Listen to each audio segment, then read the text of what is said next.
update you guys on a couple project things before we get into the worksheet. Kimley Horn has been working furiously on updating what is the data and analysis portion of the comprehensive plan, which is all that stuff you do before you get to the goals and policies. Let's see if they can hear us. Can you guys hear us okay? They could before. Oh no. Well, how do we know? Well, I could see the pain in their There was face. a definite. Yeah, thank you, Greg. I can't see you guys. I'm gonna have to maybe do it like that. Can you hear me when I talk right into the mic? Oh, yeah. Yeah. So they might not be able to hear you guys. That's, We'll have to translate. yeah, we can always translate.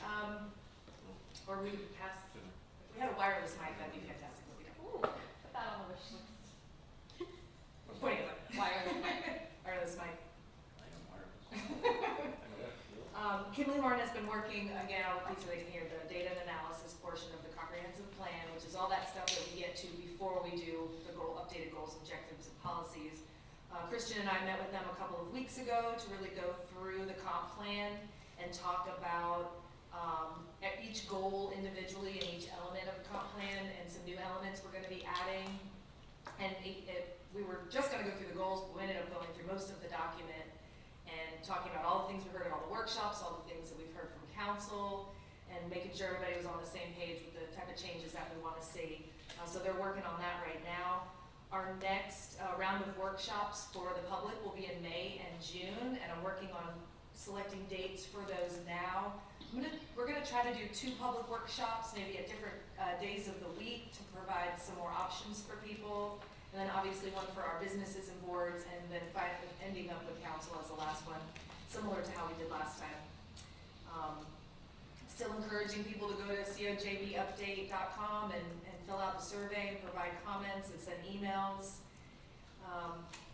And every section of the land development code that we're going to touch is coming up with new terms, and all of those are going into what will be a much larger definitions section. I just kind of wanted to remind you guys of that. We're not going to go over it line by line with you, just like some other sections. But just want you to know that section is going to, every time we meet, it gets bigger and bigger, so that we can be compliant with Florida Building Code, Florida statutes, and just industry standards for some definitions. If we run out of time today, because I know there's a lot of topics we're going to try to cover, we'll circle back, either catch them at our next meeting or have an extra meeting, kind of clean up for any topics that we missed. Our next workshop is scheduled for April 27th, but I know, Sandy, you're not available, and thank you for reminding me. So I'm going to try to come up with an alternative date. So if you guys can look at your calendars. I'm not available. You're not available on 27th either, okay. If you guys can look at your calendars and let me know some dates in April, towards the end of April, that you're not available, that would be great. So we can try to come up with an alternative. I want to get that noticed on the calendar as soon as possible.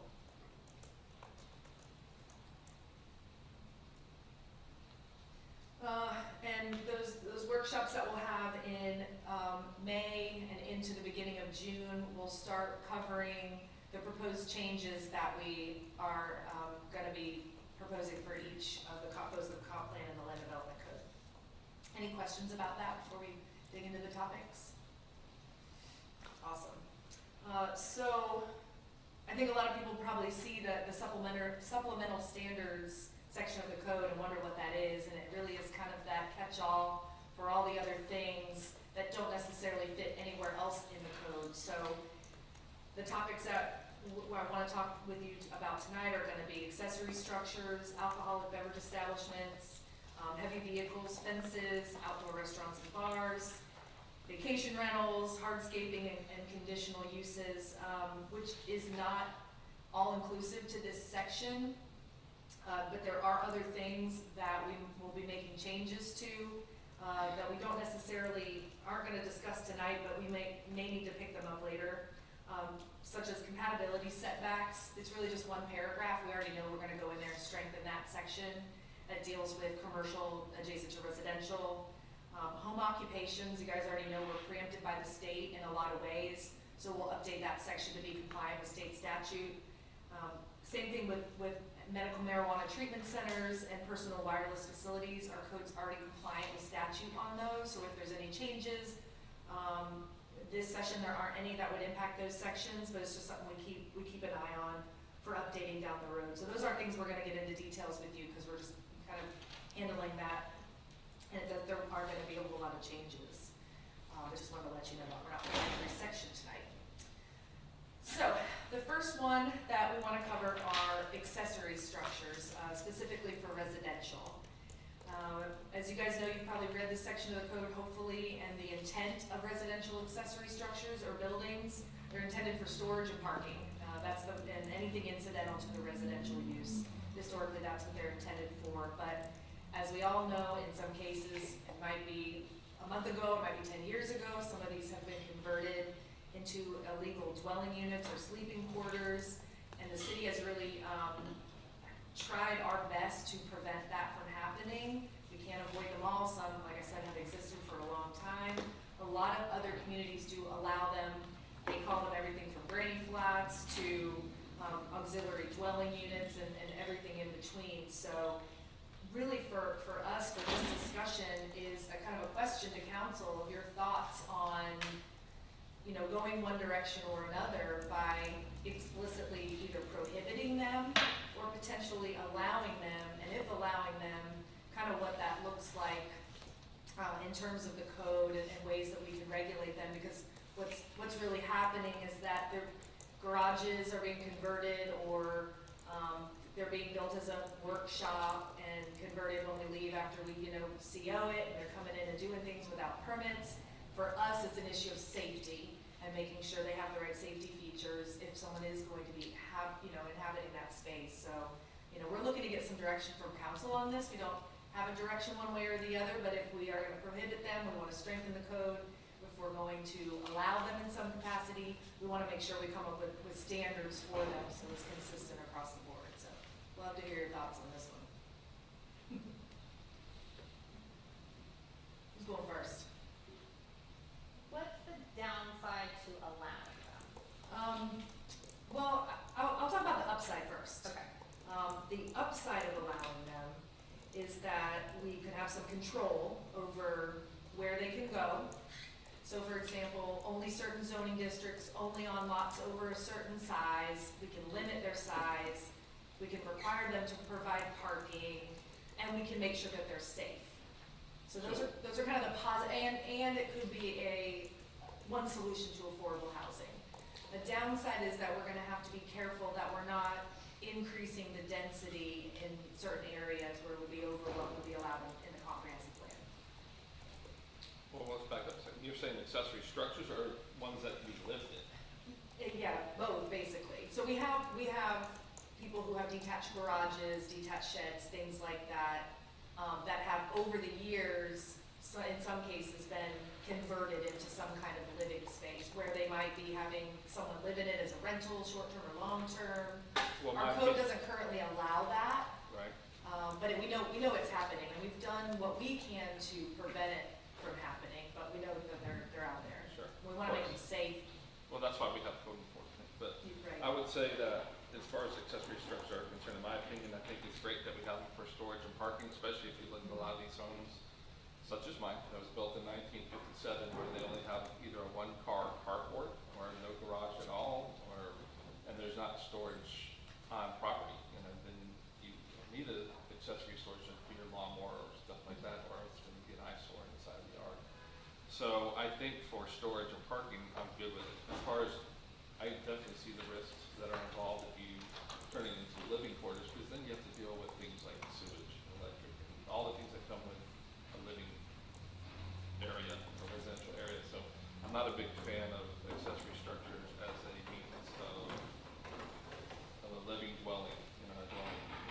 Right. But if we, to the point you were making to the mayor, if we do allow it, well, then we gotta start putting regulation on it. Right, you're absolutely right. If we were to allow them, we would need a lot of rules for them to make sure that they are I'm in the consistent. direction of, just only because of sitting on Board of Adjustments, that I would say the greater amount of property in Jacksonville Beach are substandard lots that don't allow for it. And then you also start what comes into play is the permeable ground coverage, because once you add an accessory structure, you're eating up some of that permanent, Yeah, lot permeable, coverage. right, the lot Yeah, coverage. would be a concern. So I'm inclined to say that I'm not a big fan of it as a living, residential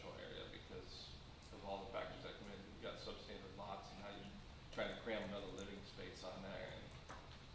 And It might be helpful just, right now, if you do an accessory structure that's, say, a garage, you have a workshop in there, you can do, basically a toilet and sink. okay, You can run power to it. Where we kind of delineate, the building code and the fire code makes, distinctions between basically a water closet and a full shower and sleeping quarters. So if it has a shower, it's considered sleeping quarters. If it has any kind of, countertop that exceeds a certain square footage, it's considered a food prep area. So that would be considered on the edge of the kitchen. We basically give people, a couple square feet of counter space and a toilet, and that's about it. But you're still running sewer, you're still running water. well, that was my thing, you could, and if I remember correctly, again, from the Board of Adjustments, if it has a refrigerator or cooking facilities, then it becomes a kitchen and you're not supposed to have. Yeah, we've that. actually restricted that even more, because the building code will treat excessive counter space and cabinets as a food prep area, whether or not they have a stove or a refrigerator. So we've tried to limit that as much as possible. And if they're having toilet, then they have to connect to the city sewer. Right, so So, they're doing that. Oh, If they have, Yeah. if they have water, yeah.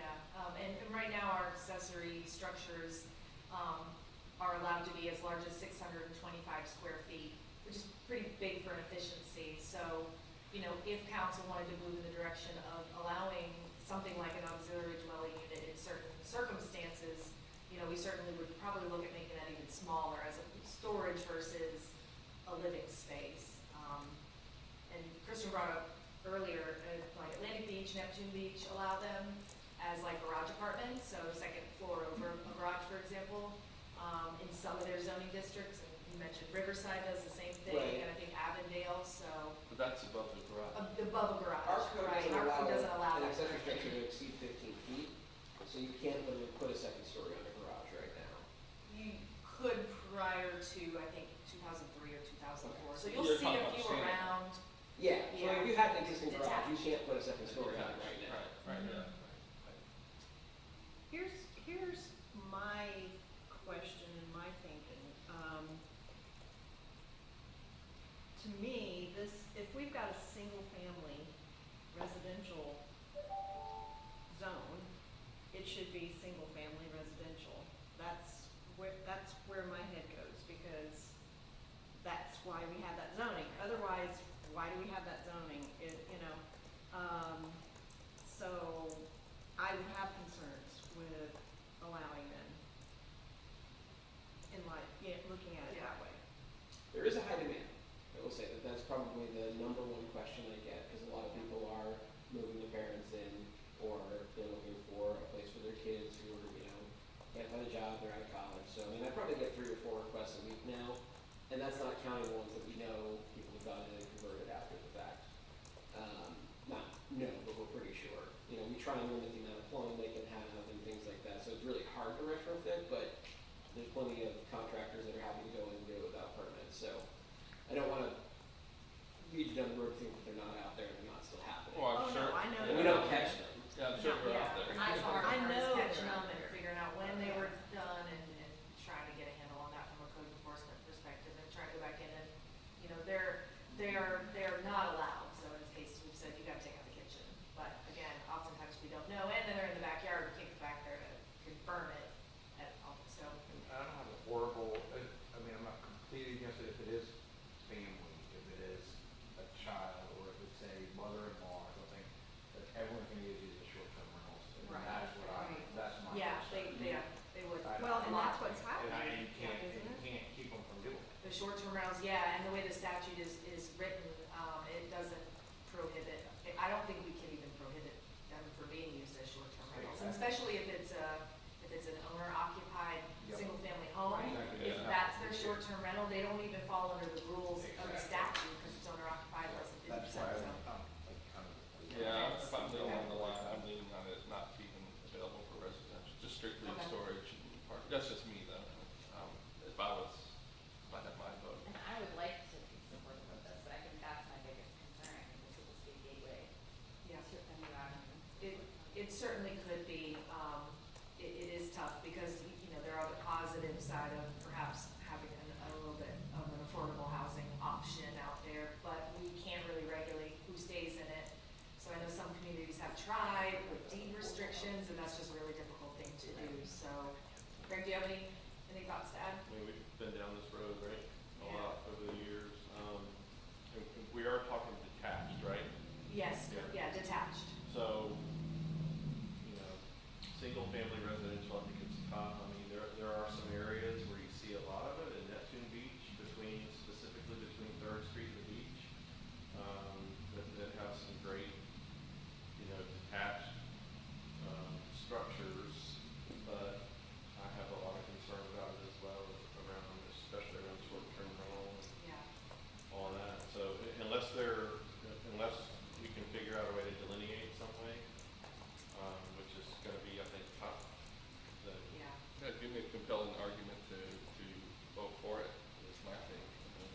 I don't know that there is one, other than, It that's the provides a point. housing option at a price point for rentals that we don't have. I do see the benefit of, Yeah. It's provided a lot of Parents vibrancy in or- Riverside and Avondale, because it's allowed young people to move into that area where previously they couldn't afford a full historic house. So, I think there are some benefits, but different areas, different community. Yeah.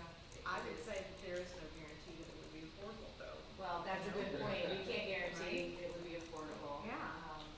It's difficult to regulate as Yeah. well. And I think that that's the reason why, where our code did allow two-story accessory structures prior to, like I said, I think 2003, 2004, that was taken away and it was made only single-story, because I think that's what was happening, is they were turning the second floor, again, like they are now with the garage, that's one story, they were turning that second floor into some type of an apartment and renting it out, and I think we were getting complaints about it. So they're not a lot of them, but they are scattered throughout the city, just one in my neighborhood.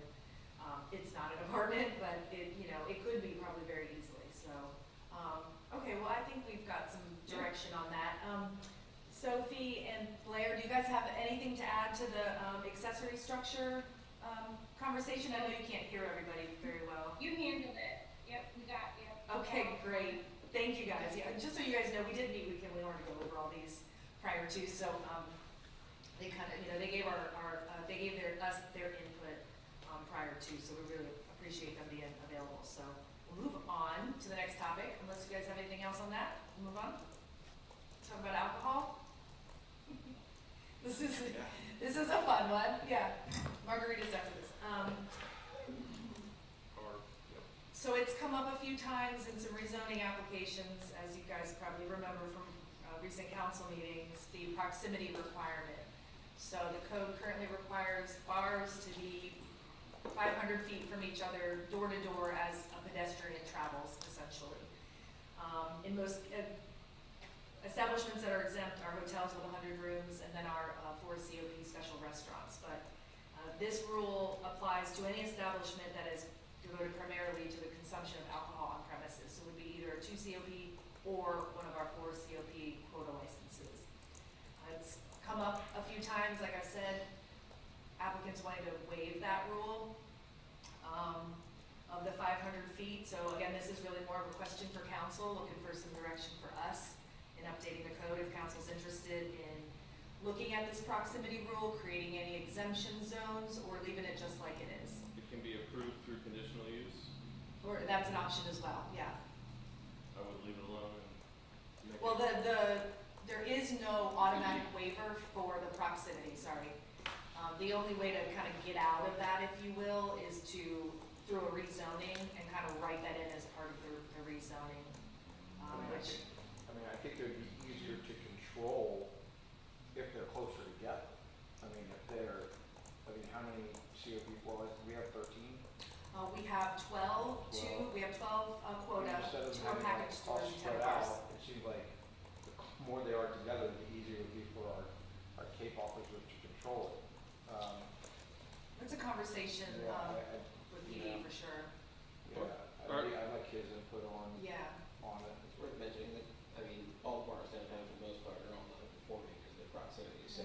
Right, they're all kind of stuck well, that's what I was where they gonna are. say. Aren't most of these grounded by their location anyways?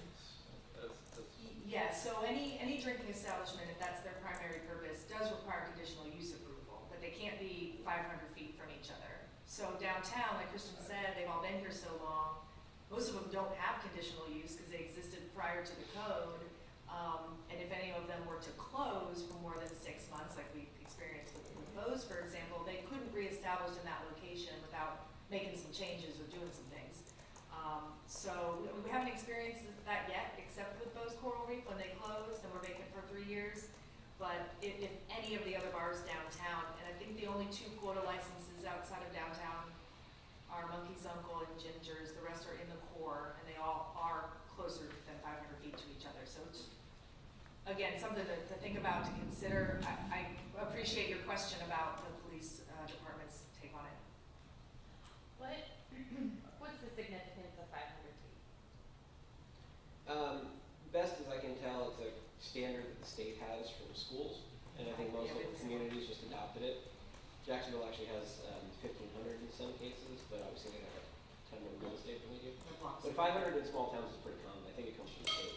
From bar to bar or from bars to schools? Door to door.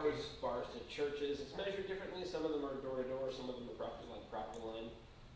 But I think the 500 feet was just, I don't know where the state came up with it, but I think it was locally adopted. So what's your thoughts on keeping it 500 feet, but rewriting the definition, like, let's keep it away from schools, churches, and daycares, but not necessarily bar to bar? What do I care that a bar is closer than, within 500 feet to another bar?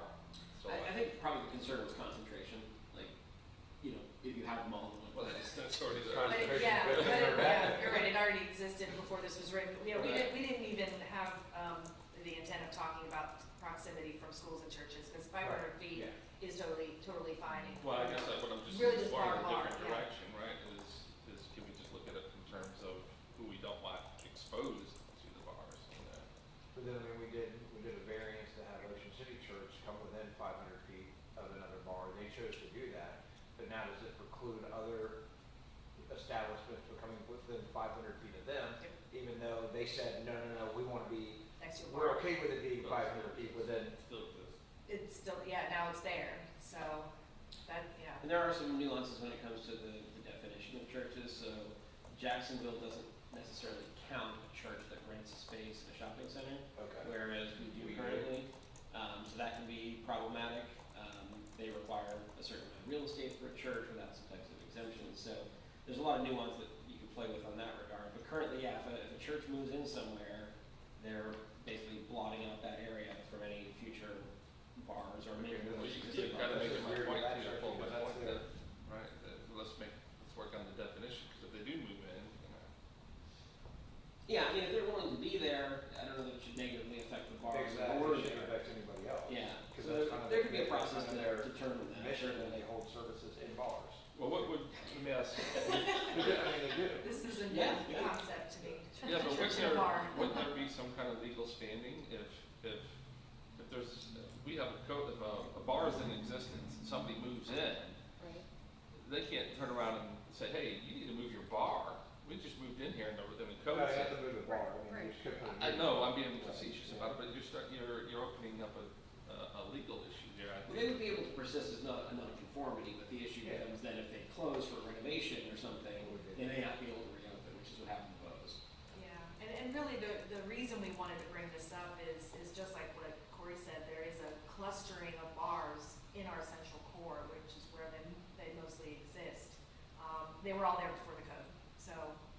Well, my thinking is this, we have heard over and over again that people feel like that our downtown is just a bar, Bar and so, right, a bar scene. And I would support keeping it the way it is, because ultimately we need to be encouraging other things to come down there, and if we were to remove this, well, then we could have other bars come down there, and that's not what we want. I think we want to have a diversity of businesses and not, I personally would not want us to But we be couldn't have encouraging other more bars come bars. down there without the licensing, right? What's that? So we couldn't have other bars come down there without licensing. Right, right, Not but Monkey's full Uncle, bars, but Monkey's yeah. Uncle could move to the downtown if they wanted to, Sure. and Ginger's could move to the downtown. Yeah, I'd rather, You know, I'd then you have rather all. move next door to another bar and keep the residential areas where it's supposed to be that, oh gosh, what's the one where the strip mall is, where those Ocean City Church is? That area is supposed to be more of a livable area, and then you have, Pier Point and stuff too, where, I mean, I would think that's not that's where we would not want a bar in our area. We want a bar next to the other bars that can confine it and keep the noise to a lesser area. But I don't know how we do that without opening up another can of worms to where, so.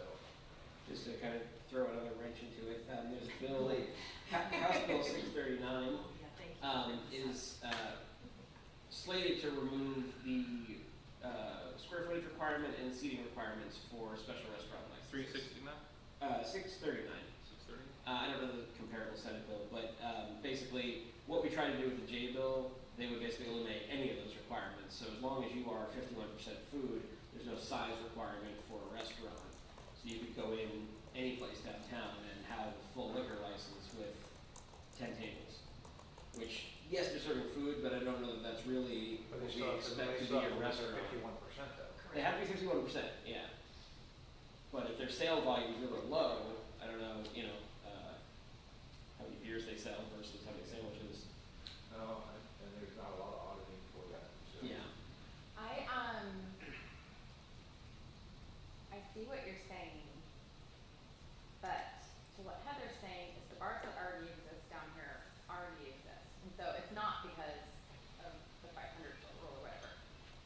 Seeing what we went through with the Surfer Bar when they were trying to do their rezoning and this, so even more than just those, that was an impact of Surfer Bar. Yeah. Because that was, because they were trying to do the RD rezoning at the Mangoes location. So that was one of the things that hindered that getting through. So Surfer Bar could be at Mangoes right now, but it was too close to Lynch's. So I think there needs to be some flexibility on this and not just by an RD rezoning because That's the only path now, because Because Surfer it's did have that in there. Y'all are all about alcohol, and that's not really the case. We're trying to find the best fit for the downtown for the Right. businesses. So is there a good mechanism to allow it that would, I don't know, I feel like I need to think on this some more, but I think if anywhere downtown, because I don't think we need, I mean, I don't know how many bars would wanna go in next to Target anyway, but, I don't foresee a bunch of bars wanting to go in next to each other. For one thing, for parking, but in downtown, we do have the concentration of resources in terms of public parking at our police department. I would rather there be more of a central Yeah, we do, district like like that. we're saying, we do a smaller area in our downtown business district where we could potentially remove that 500-foot requirement Yeah, and just do like, from like, I don't know, from where we're gonna be right here, from Beach Boulevard to 6th Avenue, Fifth Avenue North or 6th Avenue North. Yeah, I think And we're then- back to the and conversation to- and definition, where, yeah, we could certainly do, an area where the proximity rule is different, for example. So Yeah. maybe it's not 0, maybe it's 100 feet, maybe Yeah. it's 250 feet. I think we probably need to do a little analysis to Yeah. see how far apart our bars actually are, and then maybe present that to you guys and see where that goes. Because some are, as you know, literally right next door to each other or across the street. Yeah. But I think it would be helpful if we looked at how they exist now and what really makes And then back to Makes sense. GP, to see, if they think it's better with them together or apart. I mean, I'd like his input. There is an option that Jacksonville has, which is a waiver, that they, believe it goes to the planning commission or the ladies and zoning committee. Basically, they have like a variance where you can request that distance to be reduced or eliminated. Over in San Marco, they pretty much have to do that for everything that goes in there because of the church that's right there. Yeah, so I'm not opposed to that. So, once again, I think when it comes to the church, the daycare, and the school, I'm a little steadfast on that. So I wasn't saying Yeah, specifically church, that's just- just, just bars, there's a bars. process by Right. which you can request that, but it's not Sure, guaranteed. but I'm a fan of the waiver, but I think when it comes to another bar, because I'm not Right, offended yeah, if the bar that- moves that was next to my the bar, point. I'm okay with it, it's just, hey, let's look at our kids. Yeah, we could certainly look into some type of, whether it's conditional use, process or not going through the full rezoning, maybe changing the rules just in a very concentrated, smaller area. We'll get with, Chief Smith and talk to him about his thoughts on that, and we can kind of report that back to you guys. We haven't dug into this issue with him yet, but since, like you said, we do have a concentration of police officers in the downtown area that are already here because of all the bars that are already here. So I think we really are, we're open to some some options to try to, not necessarily fix it, because we're not saying this part of the code is broken. Sure. We just wanted to discuss it because it's come up so many times recently. I think Surfer was probably the first, one that came up that was prior to us. Can you send, Chris, can you send me the, or send us a copy of the waiver rule that they have? Oh, yeah, yeah. Okay. Do you guys have any other thoughts on that? We'll work on that stuff. Blair and Sophie, do you have anything to add for the alcoholic, beverage proximity? No, I mean, we can absolutely write in either conditional use or type of waiver if that is what, the consensus is, versus just eliminating it. And then that way there's control over, where if we can get some battle, because that's essentially what a conditional use is determining if that use is battle in that location. Yeah, great. Okay, well, that was actually really, really helpful, thank you. And I'll get with Chief Smith and get some more information on Petey's thoughts. Okay, next one is recreational vehicles and boats. And I have a reason for excluding some of the other heavy vehicles that are referenced in the code. This is under heavy vehicles section of the supplemental standards.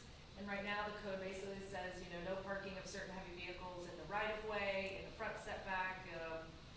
That includes things like boats larger than 20 feet and any kind of recreational vehicle. The code allows boats less than 20 feet to be parked in front of any residential property. Recreational vehicles, like I said, are not allowed at all, but either can be either in a rear or side yard, which you'll see, all over the city. So again, this is really just a question for council for some direction on if council's interested in revisiting this in some way or leaving it as is, because right now, we get a lot of calls to code enforcement. Why can't I have my camper in my driveway when my neighbor has this giant boat? And, we basically, this is what the code says. But just kind of some options that we could think about if we kind of want to leave it as is, or maybe make some tweaks. And I'm not going to call out any properties, but there is one near me that has like 10 boats in their yard. I don't know if they're all owned by the person who lives in the house, but we have a few of those scattered throughout the city where they've got multiple boats or other, what are the things called?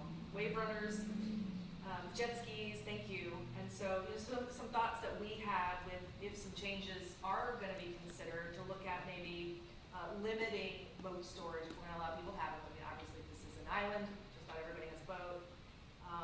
Making sure that it's licensed and registered to the homeowner where it's stored at.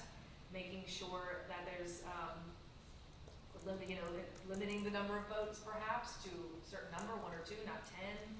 Prohibiting parking perhaps in front of garages or over sidewalks, because I've seen in a few instances where the driveway is completely taken over by these and the property owner is parking in the street or in the grass. So just some ideas we're throwing out there. If you guys are interested in maybe revisiting this and adding some additional restrictions, we're going the other direction and loosening it up a little bit for larger boats or recreational vehicles. So I do like the idea of a licensed and registered by the owner.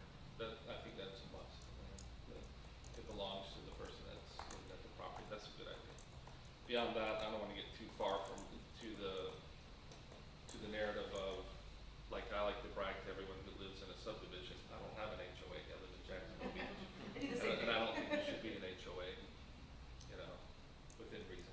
well, yeah, and any HOA or COA, their rules supersede ours anyway. So if they say no boats, it's no boats. Right, Yeah. but I get, my point being, Yeah, I don't live in one of those communities, so. fair. I don't. I mean, I would support the conditions that you're, the registration, the licensing and registration, just like he said, owned by the property owner. And I'd be okay with limiting the number of boats. I mean, I would too. how I don't many think people you need to want- have 3 or 4 boats in front of their house? I mean, Unless you're and, They can unless have you're three running or like a four, repair but shop, not unless they're running a repair shop out of it. Right, and- Well, I think that's a little bit of concern is either Yeah. storage, Or the open running storage, business, or are you taking money from other people to store the boats? I mean, there's any number of scenarios there. and parking over sidewalks, is that not I mean, It- that's it not is. allowed, right? No, by it's not. state But law. we still see right? it, Yeah. But I mean, would we need to put it in our code if it's covered by That's- state law. Can't hurt. Really? That's not Okay. just recreational, it's cars too. Yeah, yeah, oh, yeah. So we're just It's- talking like in front of the house, right? Yeah. Yeah. Mm-hmm. Would you bring up the idea to have a jet ski parked in front of their house all the time? Yeah, yeah, and a lot of people have, you know, found ways to put them in the rear yards or on the side where it's allowed and it's not encroaching on car parking or sidewalks or anything like that. Yeah, our neighbor, he's got a huge motorhome, and I think it's within our rules, and I appreciate that, you know.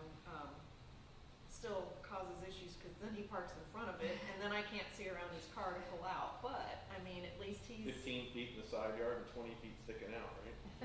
Yeah. Instead of that, yeah, I that's know people okay. fit it wherever they Yeah. can fit in a giant RV. I've seen some creative parking. So, yeah, again, these are just some ideas. But as you guys know, driving around, there's boats all over the place. So. But we can put some additional restrictions on. If you guys are good with some of these we've suggested, we can kind of move forward with these. If you have other ideas. What do you think on number? One more than two? I'm fine with that. yeah. Two maybe max, like that. yeah. Okay. Yeah, they go So in the 22 RV, feet. buses or- So one, you have 2 boats, 1 RV, 4 jet skis. Well, I'm saying like a jet ski, Yeah. or you take the total of whatever somebody can make in your houses, you know, is it a boat and jet ski, a boat and an RV, or is it 2 boats and then an RV? What are your thoughts on recreational vehicles in the front? Right now, they're not allowed at all unless you're doing maintenance and repairs or you're like loading and unloading. They're not currently allowed in the front unless you've got your house set like way far back, for example. Or you have the room to put it.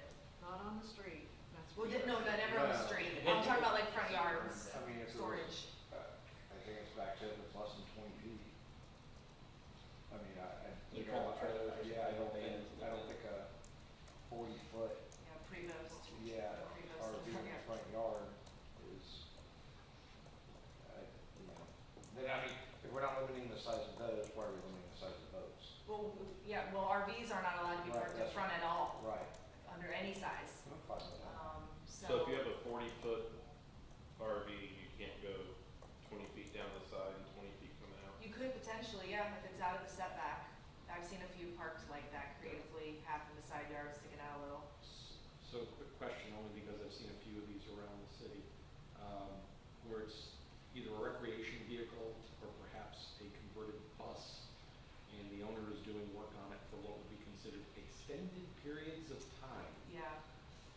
Is there any way to address that so someone doesn't have basically a hollowed out shell of Yes. an RV in their driveway for 3 years? I've seen one. I won't say where it is. It's not It's mine. probably the same one that I've seen. Probably. But yes, you're right. So there's 2 things in the code. It says you can have it parked in the front for repair and maintenance. There is no time associated with that. So I think we can establish a time I frame. think we need a time frame. It also has in there that if you are like loading and unloading for a trip, for example, it's Yeah. 24 hours. As an RVer, and I know Dan, you are too, that's sometimes not enough. So we could look at adding some time to repair and maintenance. Maybe it's Or to 30 the days, loading and unloading. 60 days, and maybe it's 48 hours for loading and unloading. More realistic, because right now there's none on the repair. I like and that, and I maintenance. think you're right, because sometimes if we get back late at night, it's not the time to unload, you know, because it's late at night. Kids got school in the morning or whatever. Yeah, but 24 hours would still work in that case, wouldn't it? Well, if you got back Sunday night, the kids have to be in, you had a city council meeting the next day. Completely Chicago. I mean, practically, it could take 2 days to get the my trailer, so. Well, we Probably not. we I'm can gonna look at- recuse myself from this We conversation. me too.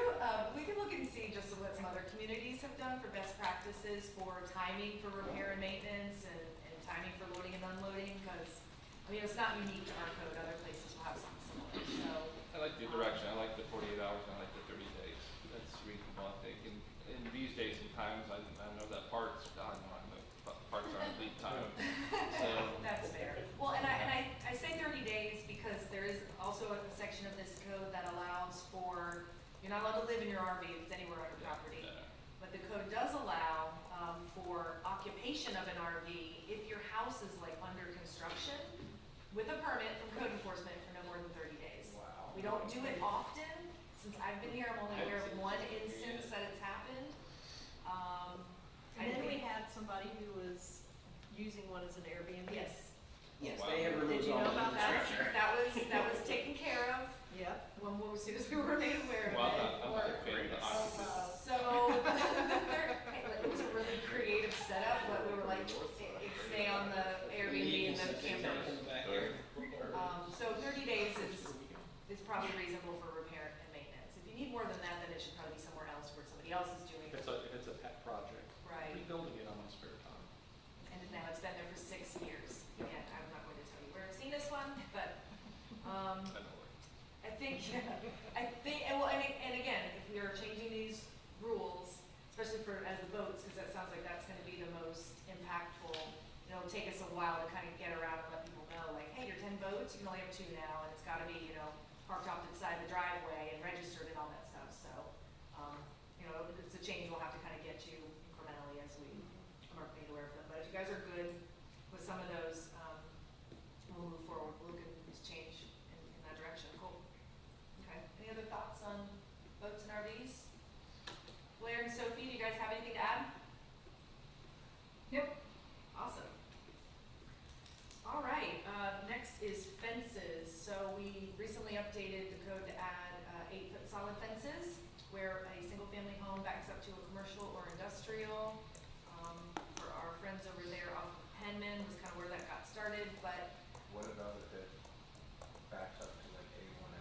right, that's exactly where we're going, is we would like to look at some, we were looking to explore some other opportunities to allow for 8-foot solid fences. So like you said, A1A or really probably just major roads. There's not a whole lot of houses that back up to like a neighborhood street. There are a few, so we could look at any opportunity where it just backs up to a street directly on the side or rear yard to allow that. I think like 8-foot Ninth solid. Avenue North. That is right? one, yeah, that's the one that came to mind, but, Ninth Avenue North, 8th Avenue between North, Third and like, those 10, lots go 10. all the way through to wherever that Oh. is. So- Yeah, But on They 8th, back up, where the yeah. Presbyterian church is, they have access to their property front and back. But you've got houses that back up to South Yeah, Beach Parkway, same with for 8th Avenue. example, Yeah. Sanctuary don't think Boulevard, 8th Ninth is Avenue what North, it like is. you said. That's what, that was. my Penman thought. Road has some, I think, where the rear yards, mostly front yards, but, just, something that we would like to add, because we get questions about that quite often. If you guys are, Jacksonville passed Supportive something of when I was there, Yeah. and it was for collectors and arterials, so basically roads that have a lot of traffic. I think that's the key factor right there, is with the amount of traffic that's gonna be affecting the house, like, 'cause 8th Avenue North, or even Main. Yeah, I can't imagine Oh, on that's 8th Avenue North though, and there'd be allowing 8-foot fences. To put it in the wall there. They have I access don't- from the no, front and it's- 8th Avenue. Ninth lots. Avenue, yeah, some of them do have access. 8th Avenue, all along night. there. Yeah, they They do, do. they access, I mean, I've seen, Some they've do. got gates back there. Where that kindergarten, is that on 8th Avenue, or that house that's used as a kindergarten, like all of That belongs to those, the church, yeah, all of those through there, yeah. right. So, one thing we could look at is where, I would say because- that it had to be A1A Yeah. or. yeah, in some Right. cases, there's like a Yeah. non-access easement where, like, I might back up to a street, but I can't access my property from that because there's an easement that prohibits that. That's in some areas, not all, but in some cases, it's on the plat for certain neighborhoods where they can't access the street behind their house, so. And we're only talking the rear yard, where that lines up. Rear so- or side, so there might be a corner property that's got a side About all yard. those houses along Penman, like Benton Yeah. Drive and all that. There's some side yards, yeah, Yeah, mostly front yards on Penman, but yeah, Benton But then. has a couple corner, yeah. So it's something to consider, we can kind of talk about that option too. I don't know how many properties, I kind of did a count for when we were doing the 8-foot from residential to commercial. Did a count, and it was only like a couple dozen, it was Penman, and then a few behind where the Whole Foods is. This would obviously be a lot more properties, so. I don't know if the more I think about this, the more I'm gonna lean against it. I could see, like you say on here, the main thoroughfares. Yeah, but- we could limit it to rear yards, we could limit it to only, like Kristen said, arterials and collector roads, which are gonna be those ones with But- higher levels of traffic, Are where we you're seeing gonna a have more problem noise. with it? I mean, with the commercial we did, but we addressed it, so. So I think the other issue to consider solve is the trucks parking Yeah. on A1A that's backed up to that, where they're looking through. and But then there's the not, backyard. but that's a main thoroughfare, that's. Yeah, exactly. And those are also Yeah. side yards. Yeah. So But There's a those are kind backyard of on the the one. problems. It's backyard. Yeah, Side and rear. some of them are rear, I think some are side Okay. on those, so. And is 8 feet gonna help with that at all? I mean, they the have, trucks right can now, still they have look in, the, right? A the little. they have the grates, but I think if that was solid, then they wouldn't be able to see from the truck window Yeah. is below 8 feet. So Is it? it's like right there, at least it would block Yeah, that, it would block that direct view in. and I think that's really only an issue right there, Yeah. those couple of No, it houses, but, for the trucks that are parking there, I don't know that that's happening anywhere else that I'm aware Well, of, but. The I mean, trucks they're are like parking, everywhere. Semis, I mean. Yeah. the semis are parking a little further north too, which would affect those houses that are near I the mean, I senior counted center. Okay. 8 of them parking A1A. Oh, wow. Don't forget too, we've got a lot of neighborhoods where they're all two-story homes, and they all Yeah. back up to each other. I go out in my backyard and I've got neighbors on the sides and the rear that can all look into each other's backyards from their second story. It's, Right. no one's doing anything they shouldn't be doing. We'll leave it at that, regardless of having a fence. The streets, Almanaster, familiar? Yes, What's their deal? Because they just have like a 4 foot wall along A1A. And Oh, I think I know it's why. because is that considered their front yard? correct. Okay. That is considered their front, just the way that neighborhood was oriented. Because they Okay. didn't do like a new street Right. going down, it was like a shared driveway. So, yeah, It's like Yeah. right that would past be the their, Woodlands that would be their tractors. front. And that's a great example of where we need to have some more flexibility in the code, where you've got something strange like that, because they all wanted 6-foot fences. Yeah, they still want it. I'm sure they do. I would too if I was there, Yeah. so, yeah. Well, and the one that Georgette knows about, that was on the other side. Right, on the other side of A1A, and those are in the front yard as well, so. Okay, yeah, that's a good example. Sounds like it's fairly limited. How much trouble is it to identify everything?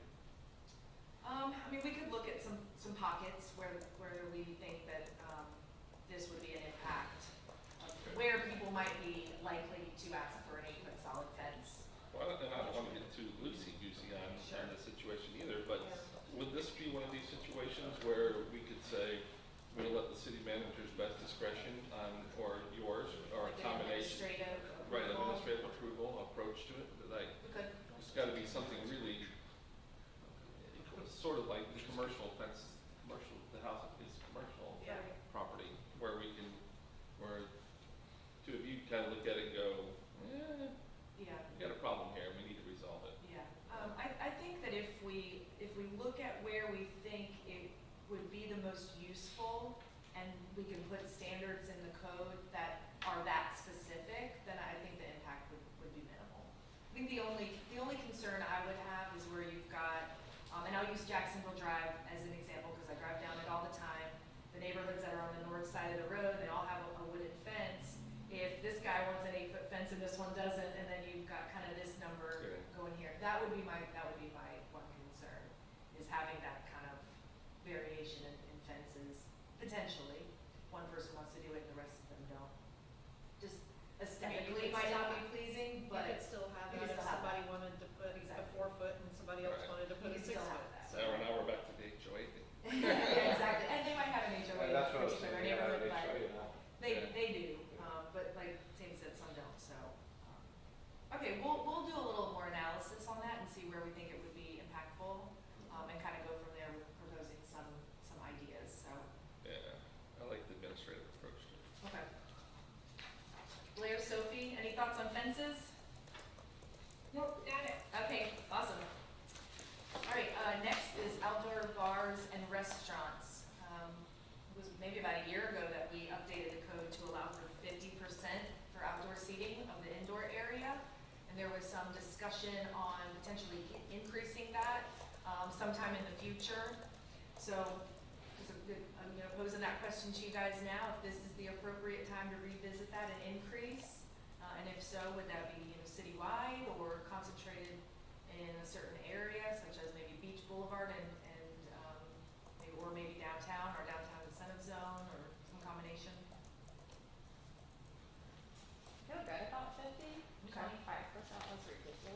too Is small. anybody using the 50 right now? Yes? Yeah, I think- Dick Lundell's. Yeah, really just newer ones that came midway through the process, so yeah, they did 50%. Oku, I was right? gonna say Oku was the second one, Yeah. that's more than 25. I don't know. Yeah, I know where it balanced out to. Mm-hmm.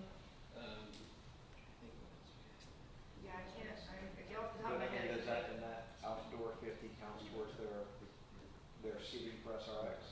Yes, So I it guess does, yeah. my concern is that if we're reducing the seating for SRX requirements substantially, like, it looks like we have, then if they start getting, their more seating outside, they might end up with one table inside and a bar, and they can still meet that SRX standard Mhm. where we want. I just don't, I wanna try to avoid pushing them towards using it as bars as opposed to restaurants. But I mean, I think 50% is pretty good. Yeah, okay. I would be concerned with going over that, because I don't know what they would do with the rest of the area inside. I would say 50% as well, but I don't see a successful business model based on your principle that you said. And they could go out of business in no time if that's what If they they were tried to mostly do. outside. If they try to do, What you were Too much. saying. Well, I I'm, did it's, too much outside, well, I mean, it's And only not, had one table inside. I'm just saying, but I if don't they think go to that- a bar, if they like, Yeah, make they're a a good bar example. inside. They've got 5 tables and stuff. We've got the old Sonic location, there's a group that's trying to put in a, icy place. Like shaved ice and then like a food truck area, but they've only got, I think, 7. Breaking news, Christian. Sorry. Hold on, let me write this down. You guys, remember where you were. I have some doubts they're actually gonna get there, but as it's proposed, they have a few seats inside, and most of their seating is outside, because it's based on the gross square footage of the building. right. So they've got, I don't remember the total seat count, but it's definitely more than, the majority of their seats are outside. Because it's not, so they think it's gonna work, I don't, and it's not covered seating, it's just out in the open, so. Does it still fall within the 50%? Yeah, because it's based on the building size, but, we'll see how they do. Well, I mean, I don't mind like the German beer garden kind of places that they have and stuff that have a lot of outdoor seating. and Yeah. stuff. I'm just trying to figure out, if we go to a higher percentage, how can it negative, what is the negative of it? Yeah, I think from our perspective, again, if the restaurant is 1,000 square feet, right now they can have 500 square feet for their outdoor seating. So they could end up having more outdoor than indoor, just depending how much space their kitchen and bathrooms and office and storage take up. If that's half the 1,000 feet or more, but What's the the downside? downside, or a potential downside I see with doing it in existing infrastructure buildings we have, is that nobody has anywhere to expand. I mean, we are like, every property's maxed out pretty much. Well, if we start So you're offering, expanding into if we parking start- areas. If we start offering them, outdoor space like we have with, by removing parking and stuff. I don't know that that's an option in many places Okay. for, like, getting rid of seating or parking, on-street parking. I mean, yeah, I don't think that's an option in a whole lot of places. So that would be the downside I see, is if we're expanding outdoor seating, the restaurant's expanding, really the only place they can go is into a parking lot. And now you're taking away parking, but you're adding the requirement for parking, and you're kind of trying to balance that out. Unless you're building new, you could kind of make it work from the start. So, but if you guys are good with 50%, we'll leave it at 50% for now. We can always revisit it at a later date. Do you have a recommendation? I'm comfortable with the 50 as well. Again, we just wanted to bring up, because we had discussing it in the future to go up more. So if now's not the right time, then we'll keep it at 50 and. She's been Can locking. we ask them if there's are there places that have higher than 50? Yeah, Sophie and Blair, Councilman Nichols is asking about if you're aware of any cities that have greater than a 50% ratio for outdoor seating, and if there's any issues or concerns with that. So actually, a lot of cities don't regulate it, so, it's by the square footage, but, I would say, and I thank you for asking that question, I would say from a planning perspective, right, in a walkable area, the more vibrant a walkable area is. So maybe if you know, if, where you want people walking and seeing people outside, that's a good planning kind of principle, if that helps you for any food for thought. But 50% is pretty good. I just do worry about the guys that have the smaller areas, but they have the area in the front. They don't want to technically expand their building, but they can have outdoor seating, which we live in Florida, and a lot of times it's sunny here. A lot of people want to sit outside, but that's just food for thought. I mean, if it Thank helps you. with like cafe style outdoor seating and stuff, Yeah. I mean, I'm not opposed to going over, but I'm having a hard time finding the negative of going over 50%. Heather and Christian, can you walk us through the formula as to how it's applied to get to the 50%? So, you know, hypothetically, if you had a 2,000 square foot restaurant, 150 seats, whatever it is, what is the 50% yield? It'll give you 1,000 square feet of outside space. How many tables that ends up being is gonna be predominantly based on the fire marshal's determination. So the reason I wanted you to walk you through that example is because the 50% for outdoor seating is really 1/3 of the total square footage that we're talking about. So a 2,000 square foot restaurant plus 1,000 square foot for outside is a total of 3,000, of which 1/3 of that is being used for outdoor dining. Right. So the 50% is really 33. 32%. I still like. So just wanted to make sure everyone was It's- clear Yeah. how that calculation. But it could be 50% of the dining area. It could be 50% Probably of the is dining closer. area. I would lean toward more 50% of the dining area, not the total area. Cause when I imagined it was 50%, 50 in, 50 out. But also kind of back to, I don't want it to be like outside, like big party and loud and stuff. I want it to be like restaurant style. So, you know, can we also add something in there where if they take advantage of this, they have to be closed, but they can't take advantage of the late night hours and stuff too? Would it make too some much of sense a pain to- to tie that stuff together? We're just tied it to the outside with the right-of-way seating program, where it's only for restaurants and it's only downtown. If they get that, they can exceed the 50%. They need to. That could be an option, Well, yeah. then what do you do with a place like, the new beach mall? Cause they're gonna have that open seating in the top, so you just took that, they're out of the downtown, so. But they still would have 50%. They You're probably saying have that in a less. That specific. project Yeah. started And so I- long ago. I do think we've kind of homogenized our downtown. I think we should have things that are special and unique to downtown to agree with the things that we're going for, so that might be it. Yeah, and the 50% of the gross area of the restaurant is easy for both the tenant or the restaurateur and staff, because sometimes the seating area is difficult to calculate, because you've got walking areas and offices and restrooms and things like that, and it's hard for them to calculate as well. And if there is any change, then we're kind of going back and looking at, well, can your outdoor seating still be this large, or do you need to pull it in? So using the gross restaurant area, that includes everything, that's the way state statute reads as well. So we're compliant with that as in terms of.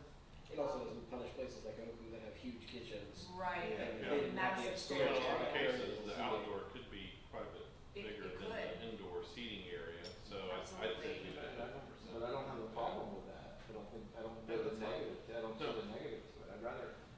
But I mean, be that's- sitting I think that outside and defends not increasing it, because it kind of sort of, in some instances, really is more than 50% of the indoor seating area. well, kind of a, combination of what Blair said and what Kristen suggested, looking at if we're gonna especially extend the pilot program for the sidewalk dining, Yeah. looking at that, if they already have their 50%, they're not gonna be, won't go against them.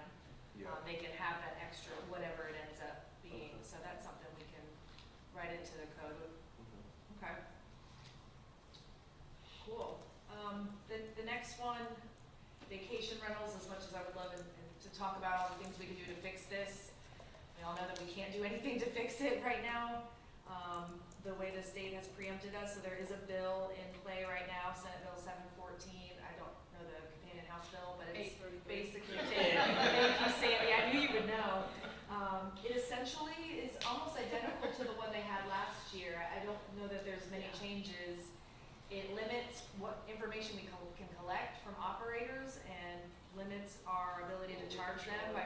or $100 if it's collective, so really limits what we can do even more.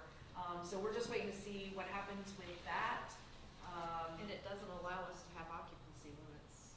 It's not good, it's not a good bill, but it seems to be moving swiftly through the process, so. Jamie will be over there fighting about it next week. Yeah, fight away. So we'll see what happens with the short-term rental bills, and then we'll kind of circle back to that topic. If they do end up preempting us further, we'll write the code accordingly, and meet with you guys on where we see that going. If they don't, then we still, as we discussed a few months ago at briefing, we still want to see some changes to make the process a little easier for operators and make it a more level playing field, so we can collect more information from more operators, because right now we're not getting everybody's information, so more to come on that one. The next topic of balcony encroachments is really probably something you guys are not aware of. It's not really an issue, but something that we wanted to discuss in terms of what the code allows and what we would like for the code to allow. Right now, for whatever reason, the code doesn't allow really any encroachments into the setbacks for like second and third floor balconies. So what we end up having are either houses with just, flat walls with not much relief, or architectural interest, or they're getting variances to take, balconies and porches out of the exterior of the house. They're getting variances, or they're recessing them. And we get a lot of people asking, well, like, we've had this happen quite a few times. People come in and get a variance for the footprint of the house, and then we get the building plans in. It's got a back porch that goes 5 feet off into the rear because they want to be able to see their backyard or their pool or whatever, and we say you can't do that. So we would like to add or consider adding some opportunities for small encroachments into setbacks on second and third floors where it makes sense to do so. Other codes allow this very easily. It allows for some architectural enhancements and flexibility to designing, new houses and substantial renovations to existing houses. So just wanted to get everyone's thoughts on that. And you see those houses that are like just straight walls with not much interest to it How because would the you- code doesn't allow it. How would you define a small encroachment? We'd probably be looking at 2 or 3 feet. No more than 5 would probably be the max. In some cases, our side setbacks are only 5 feet. Well, that's what, I was gonna go Yeah, on that. rear, it could be a little more in the rear. Maybe it's 5 in the rear. Maybe it's only 2 or 3 on the sides. I was It would gonna say, impact what they can do this based was- on building code. So This was a common variance on Board of Adjustments. Yeah. And Still is. still, And I would say that it almost has to be somewhat on a case-by-case basis, depending on, because once again, we're looking at the substandard lots that are, or non-conforming lots that are in Jacksonville Beach, and you made the point, some of the side yards are already just 5 feet. Yeah. And if you have a 5-foot balcony, now you're on the line, and now you're talking about fire control, trying to get in there if they needed to for the neighbor's yard. Yeah, I mean, under the, would exempt, having to deal with Steve Sure. on that stuff, but. Right. nobody gets exempt from Steve. One of the things that's kind of ironic though is that you can have 30 inches of encroachment for eaves. So if you architecturally have a large eave, that can already go there, but if you make it a wall that you can stand on, you can't. Right. So the net impact, I mean, they could match as far as, being 2 feet on the sides or something like that, but realistically, they're already doing it, it's just not occupiable space. I'd have to say that the one thing that bothered me when I was on the Board of Adjustments with these balconies was if it's over permeable ground coverage and it's on a second or third floor, I was good with it not applying to the overall coverage. Okay. Because if it's raining or water's on the property, it's still gonna, go into the ground. I don't think that here's your house, here's your balcony, and this is all dirt or grass. It shouldn't count against you. Right. Right now, they're counting it against you. Yeah. So, I don't think that should happen. Oh, I didn't realize that. Oh, yeah. Crazy. It is crazy. So, It is, And it I've is watched- indeed crazy. and I've watched individuals get denied. Mhm. Meanwhile, the next person that comes up behind them wants to put a pool in at 49.9% and get it free. Well, wait a minute. Yeah, and- So, And other codes do exempt overhangs where there's grass or something else that's permeable underneath. as long as it's permeable underneath, I'm Correct. good Yes, with if it. it's concrete, no, but if it's grass or gravel or landscaping, we've seen other codes that exempt that. So I would like to see that. Now, as far as the setbacks, I just get a little nervous about it, only in the respect of, because we already have small lots, so I would be, especially on the sides. Side yard could get problematic. Yeah, that would be problematic for me, but Okay. back and front, not so much. Yeah, we could But- limit it, maybe it's not allowed at all in side yards, 5 feet or less, or it's very Do you limited have and. any people asking for side yards? Oh, yeah. Oh, yeah. Oh, Oh, yeah, yeah, all all the the time, side, yeah, setbacks for, and that's mostly what it's for, is for, balconies or porches, so we could look at limiting it. You have to have at least 10 feet to encroach, because in Right. some of our zoning There you districts, it's 15 total, and some people do 7.5, 7.5, but some are doing 5 to 10. Right. So we could look at something like that, and Yeah, limit it I to 2 or think that 3 would be feet, good. and I think maybe, you gotta have a 10 yards, Yeah. 10 foot. At side least. yard. maybe up to 5 feet in rear and even front yards, because you see a lot of these new houses building second and third floor porches on the front, because they wanna have, maybe there's a view to the ocean, or some other reason they wanna have. Yeah, when you're saying 5 feet, you're saying 5 feet into the setback, so they're, But only the on the patio- second and third floor, not on the ground floor. correct, So, but the patio yeah. could overall still be pretty big. Yeah, 5 feet's pretty big. No, what Yeah. I'm saying is, let's say the house is 20 feet off the setback. You're saying 5 feet into the setback, or 5 feet off the house? Like 5 feet from the house into the setback. So it would be like the first floor's here and the second floor is maybe sticks out a little So bit. the edge of from the here. balcony would still be 15 feet off in your example, if there was 20. Right, okay. Yeah, that was, I don't think front and back is an issue, the The sides, sides are, okay, I would make it 10 foot. yeah, at a minimum. okay. And what the board's been doing lately is, ensuring that they have gutters as a condition on those potential side encroachments. Because they have to have a drainage plan, but if that's getting close to the neighbor's property, making sure that's going Mhm. not on the property line. So, we'll look at that too. Yeah, I'm with Greg on that one. The side yards, you get really dicey in our properties in Jack's Beach Yeah. as a whole. But Yeah. front and back, I'm not, and as long as we have the permeable ground coverage underneath it as well. I like that idea. Okay, well, that's an easy add, and the new code will actually define pervious and impervious, because it doesn't currently. Is it, So like, I mean, is that, oh, I'm sorry. sorry, I mean, is it possible, or what, I just wanna make sure I understand this, that we wouldn't have any of these balconies encroaching more than 5 feet into the back setback? Or whatever we limit it, right, so it would Or basically could just, somebody request a variance and still do a balcony with a 5 Yeah, foot well, that would be the encroachment, and then, question, and then yeah. all of a sudden now you may have a balcony that's really close to the back of this Right. property. Well, I think anybody can It ask could for a be both. variance for anything, but Yeah. they Yeah, have it to could be be able to both. prove a hardship.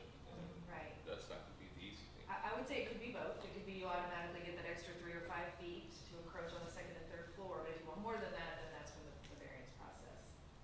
And really what the goal with this is, like you said, Dan, a lot of people come in and ask variances for just a small encroachment for a little outside area on an upper floor. So, we're just seeing it more and more, so we're kind of seeing the need for having some more flexibility with these new houses, but And it's that's a not just great question. residential. We've got an office That's building true. that they got a variance for parking and I think one setback.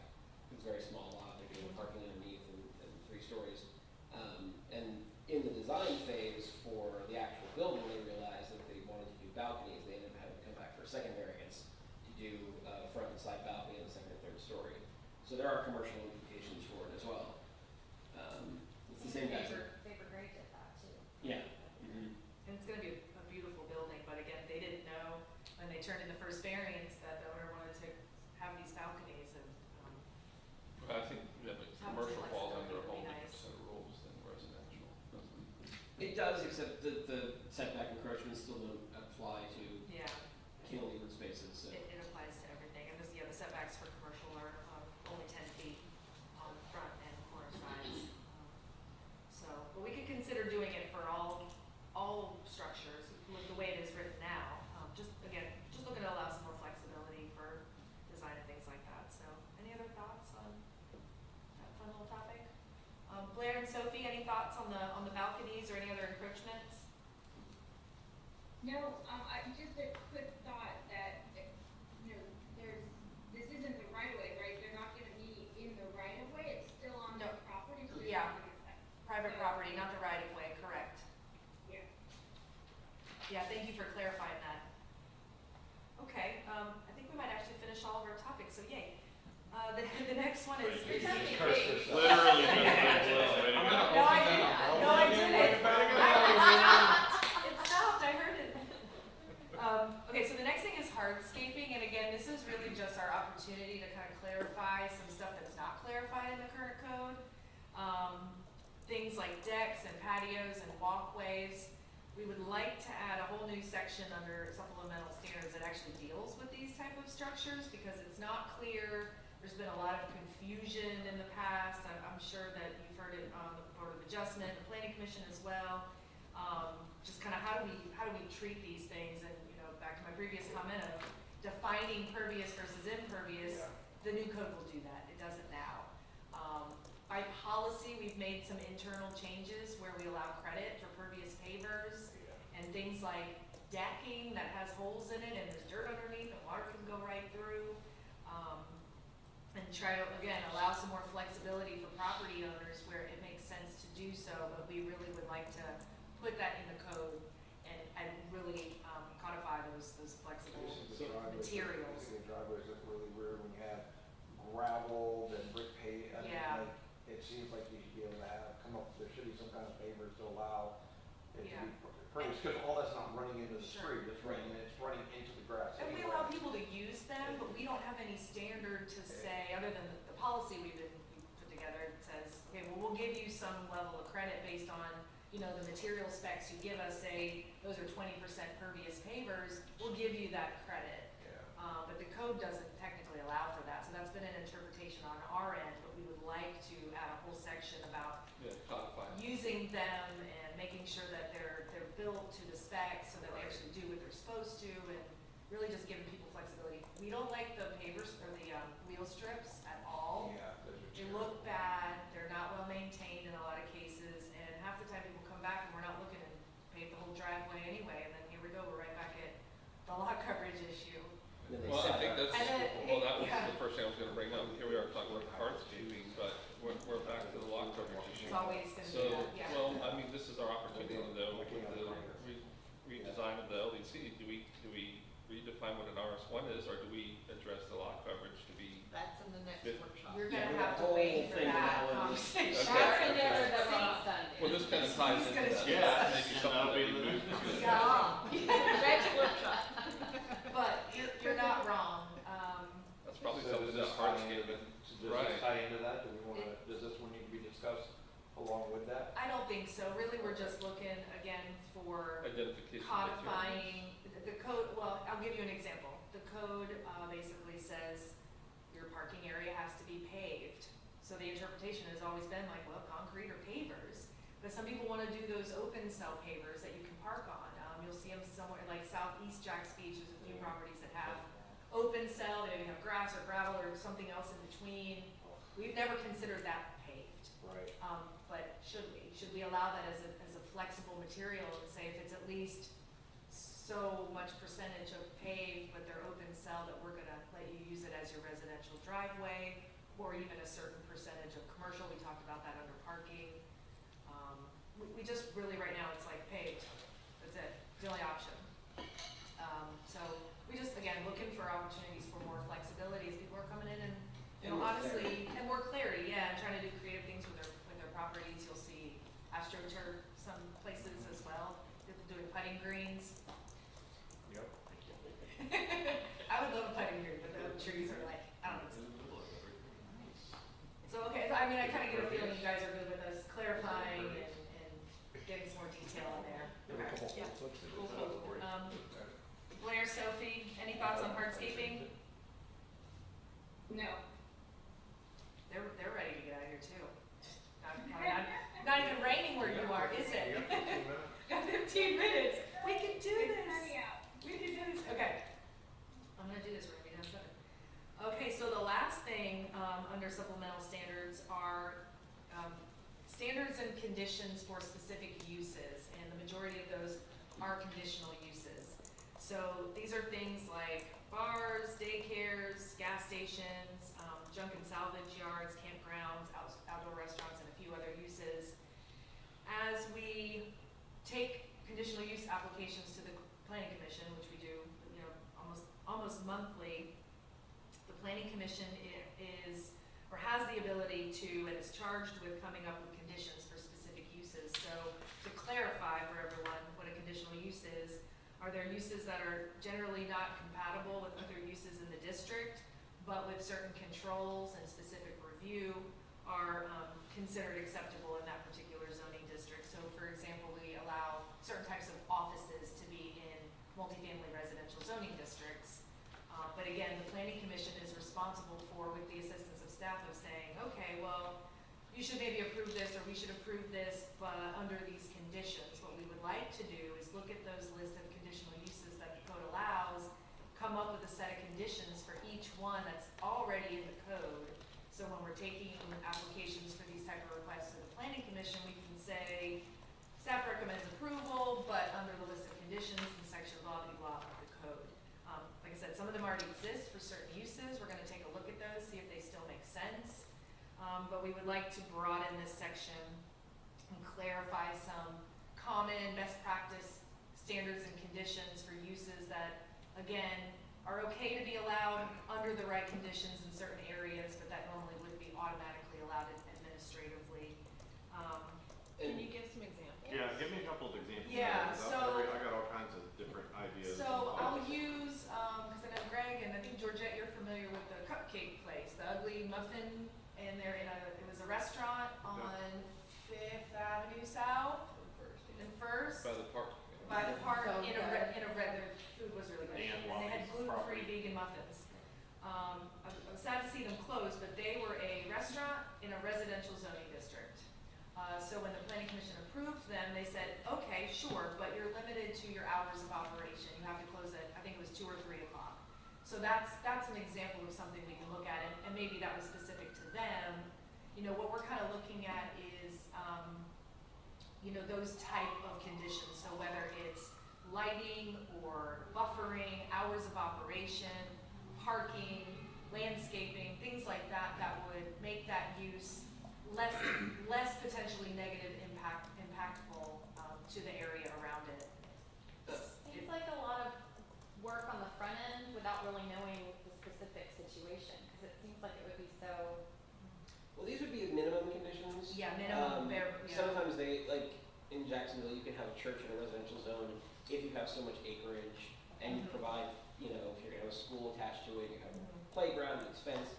It doesn't mean that you can't put additional conditions on it if it's warranted in that area, but going in, you know, the only way you're gonna be able to do this is if you have this piece of property. And it gives people who are looking to do these things some clarity on, realistically, this building's not gonna work for you because you have to meet this, plus they may ask you to do more. So it is case by case, but at the same time, it provides some consistency, application to application. But it sets a floor for the Mhm. planning commission, Mhm. like they can Correct. do more, but they Yes. couldn't do less Absolutely. than that. Yes. And like I said, some already exist, but it doesn't cover everything. It covers certain things, and quite honestly, some of them are probably completely outdated. So we're gonna take a look at ones that are already in there. Some have way too much detail, and we can really pare it down. But really, if any of those come through the planning commission, we should be looking at that section as well. And I don't know that that's been well done in the past. I haven't seen a lot of the uses in there come before the planning commission. So like Christian said, we're looking for some like bare minimum, but can go above and beyond, so. I think it would make things easier for the planning commission and like, again, provide some consistency when we're doing these uses. Blair and Sophie, you had some thoughts? Yeah, so, just to add on to it, if adding these conditions helps take the subjectivity out of the decision for the boards. So it actually gives you something to rely on, something substantial, like evidence to say, this is why we're approving this because it meets this, or this is why we're not approving it because it doesn't meet these conditions. So that helps the board make better decisions. And it's something that could be added to, when we relook at the standards that are applicable to things like conditional uses and variances is, you know, adding that as well if it applies. Well, I'd just like to see what your recommended developing and clarifying standards are, so I mean, trying to make a decision on which direction to go. I think Yeah. I mean, to Chris's point, it seems like a lot of work up front, and maybe that's good. I mean, because I can think of all kinds of different situations. And you're not necessarily trying to account for every, I don't think we would be Situation. able to, no, ones that we would be like, that would potentially have those concerns with, you know, establishments that could be, Commercial residential or yeah, something? commercial adjacent to not residential in commercial, which is a lot of our conditional uses, is townhouses in a commercial zoning district, and that's probably half of them, right? Yeah. At least it has been in the last few years, so really more so, yeah, and thank you, Sandy, that's a great point. More for the commercial in residential, which, again, we're not really doing a ton of, but we have standards already for even bars and restaurant, or outdoor bars and restaurants as well, we have that whole section of the code, so, We're doing some of it, not all is even in the supplemental standards, sometimes they're scattered in the zoning categories, like Yeah. the setbacks and lot coverages change per use, but, this way, it's in one area, and it provides the neighbors with some understanding as well, that like, you know, just because it says it's allowed, it has to be able to meet all these things, so it potentially would reduce the possibility of even asking the question in some places. yeah. Well, and I'll give you another example too, the code where it allows for a commercial use in a residential zoning district doesn't say what standards to use. So we've always just used the residential standards so that it's consistent, but it doesn't say one way or the other. So that's something else we have to clarify, that if you do put an office building with approval under these conditions in this multifamily zone, you are meeting the multifamily zoning dimensional standards, so your building kind of fits in with the character of that neighborhood, as opposed to the commercial standards that are right up the street, totally different, so. I think conceptually, I understand what Okay. you're trying to do, I Yeah. gotta see something to, Yeah, well, if you wanna, you brought your code, Greg. I did. You can look in there and see what some of those standards are for like daycares and bars and restaurants you guys are all familiar with, because we've seen it so many times.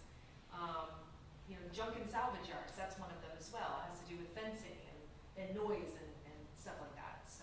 You lost me at campground, so I'm still stuck over here. I got distracted by daycare. Drive past two daycares every Don't drive through. I Wow, Sorry. that's going a little long.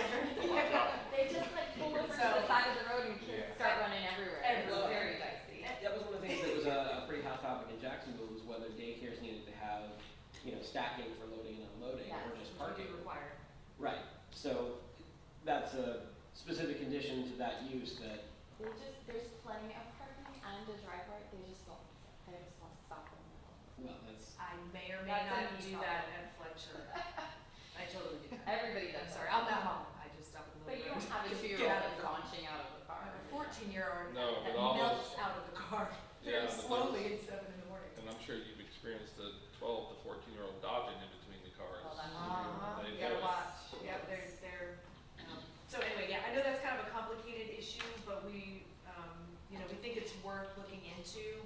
Again, we're not reinventing the wheel, there are other communities doing something very similar, we can pull best practices from and what makes sense, you know, for Jack's Beach. So I think it's worth digging into, so we have that consistency, and again, we're setting the expectation like Kristen said, so. You guys are on board, and we'll dig into that a little bit deeper.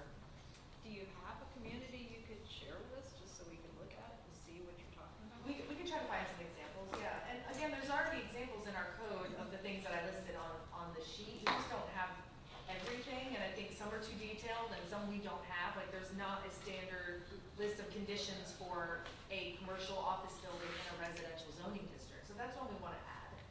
Some of these other ones are already in there. We might just want to look at making them a little cleaner, a little shorter. Some are like, what? That's too much. But yeah, we can look and see. I'm sure Blair and Sophie can find some good examples for us. They're not. They're not. You guys are behind me, so I can't see anything you're doing. Your faces you might be making us. You're writing. Yeah, they're taking lots of notes for us. They're doing all the hard work here. So, any final thoughts before we adjourn? Oh, I need the gavel. I never get to hit it. All right. Well. That's good, I think, good progress. This is super helpful for us as well to see where you guys, you know, thoughts are on all of these. And I will get with,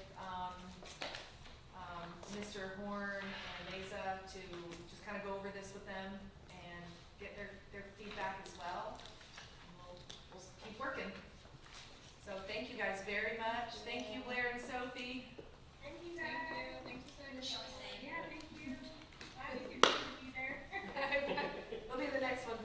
We all will. What are the topics of the next one? So the next one will be zoning districts, which is gonna be, How long are you allocating for What was that? it you asked us to do again? Tell me dates that we were not available? not available. I sent you. It's gonna be a slow I'm start. not even gonna bring it up. Wilson's birthday's the 26th, and I'm Okay. putting on this meeting. So Chris, you're only good on the 25th? Of that week, yes. Okay. I'm out that whole week. Oh. I'm traveling for work that whole week. Oh boy. Okay, well, we might need to revisit the whole, Send out a doodle poll. I don't know how to doodle that, but I will have somebody doodle that. Oh, that's screensaver. I don't know if I wanna get into the, that's me. The first week in May, but we actually might, Could we do the week before? I don't know that we'll be ready that week. week's terrible. The Is first, it that first week week of in May, we can send out, I can do the 4th, that's it. Wait, 23rd, I can't do but the not the 4th. 2nd. First is council, right? You just need to send out a doodle poll I will and take doodle, what yeah, is yeah. the I most will amount of figure out people how to and do somebody's out, not it sounds gonna like make it. something that Molly can probably doodle. Yeah. Okay, cool. Instead of trying to go around to 7 people I'm and not then doing trying to that. pick somebody over You've the watched other. Molly and have her. I will, we Hold will the council. we will figure it out, because I think that's one, no, I know that's one I don't want anyone to miss. So, but we do, Good luck. getting ready for that one is requiring more, prep on our part, because we're doing some data and analysis on our, literally our lots, lot coverage, zoning, variances and things like that. So that one is gonna take a little more time on our end to get information to you guys for the discussion, so, putting it off by a week or two probably might not be a bad thing, so. We'll let you know. We'll get that out. And then we'll update the calendar. And then we'll update the calendar.